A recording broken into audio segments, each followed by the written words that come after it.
السلام علیکم ورحمۃ اللہ وبرکاتہ۔ محترم ناظرین کرام،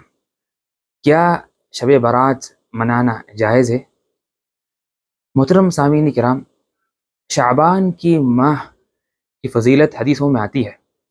فرماتی ہے ام المؤمنین عائشہ رضی اللہ عنہا کہ میں نے اللہ کے رسول صلی اللہ علیہ وسلم کو شعبان سے زیادہ کسی اور ماہ میں روزہ رکھتے ہوئے نہیں دیکھا۔ تو یہ سنت ہے کہ شعبان کی ماہ میں کثرت سے روزہ رکھنا، اور یہی وہی ماہ ہے کہ جس ماہ میں بندوں کے اعمال اللہ کے ہاں پیش ہوتے ہیں۔ تو اس لیے فرماتے ہیں اللہ کے رسول صلی اللہ علیہ وسلم کہ میری خواہش ہوتی ہے کہ میرے اعمال اللہ کے ہاں پیش ہوں اس حالت میں کہ میں روزے سے ہوں۔ لیکن اس ماہ کی کسی رات کو خاص کرنا کسی عبادت کے لیے، یا اس ماہ کا کسی دن کو خاص کرنا روزے کے لیے، کیا یہ صحیح ہے؟ محترم سامعین کرام، 15ویں شعبان کے بارے میں بعض حدیثیں آتی ہیں اس رات میں عبادت کے متعلق یا اس دن کے روزے کے متعلق، لیکن ساری کی ساری ضعیف حدیث ہے، اور کوئی حدیث بھی حسن درجے تک بھی نہیں پہنچتی، ساری ضعیف ہے۔ اور بعض نے کہا کہ یہ حدیثیں اکٹھا ہو کر عن حسن درجے تک پہنچتی ہے، لیکن یہ بات بھی غلط ہے، اس لیے کہ وہ حدیثیں جو ضعیف ہوتی ہیں وہ اکٹھا ہو کر حسن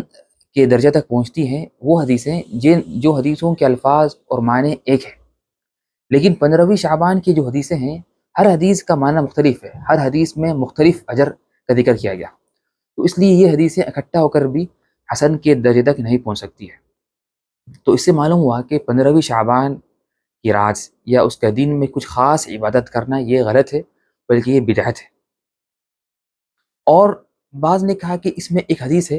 جس کو بعض علماء نے حسن بھی قرار دیا ہے کہ اس رات اللہ تعالیٰ بندوں کو معاف کرتے ہیں سوائے مشرک کے اور جس کے دل میں بغض اور کینہ ہے۔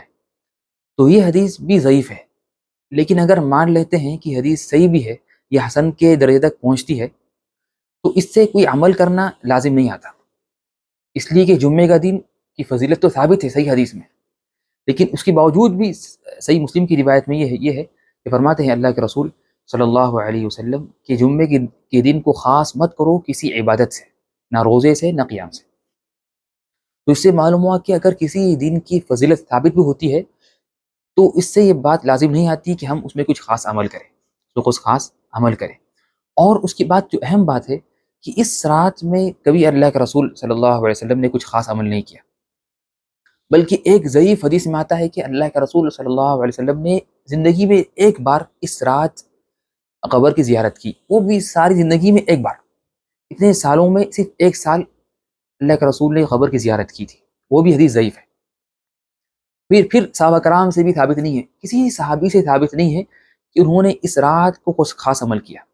نہ یا اس دن کا خاص روزہ رکھا، اور تابعین سے بھی ثابت نہیں ہے۔ کچھ تابعین سے منقول ہے، اور ان کے اس عمل پر جمہور تابعین نے انکار کیا اور کہا کہ یہ بات غلط ہے کہ اس رات کی فضیلت ثابت نہیں ہے۔ تو ہمیں چاہیے کہ ہم اس رات میں کچھ خاص عمل کرنے سے پرہیز کریں، بلکہ اس میں عام عبادتیں کریں جو انسان کرتا ہے، اور اگر کسی انسان کی اگر عادت ہے کہ وہ ہر مہینہ ایام بیض کے روزے رکھتا ہے 13، 14، 15، تو وہ اس نیت سے رکھتا ہے 15ویں شعبان کا روزہ، تو کوئی حرج نہیں ہے، لیکن خاص طور پر اس دن کا روزہ رکھنا یا اس رات کو جاگنا یا اس میں کچھ خاص عمل کرنا اس رات کی فضیلت کا اعتقاد کرتے ہوئے، تو یہ بات بالکل غلط ہے اور صحیح نہیں ہے۔ تو اللہ سے دعا ہے کہ اللہ ہمیں معاف کرے اور ہمیں بدعات سے بچا کر سنت پر عمل کرنے کی توفیق عطا کرے، آمین یا رب العالمین۔ والسلام علیکم ورحمۃ اللہ وبرکاتہ۔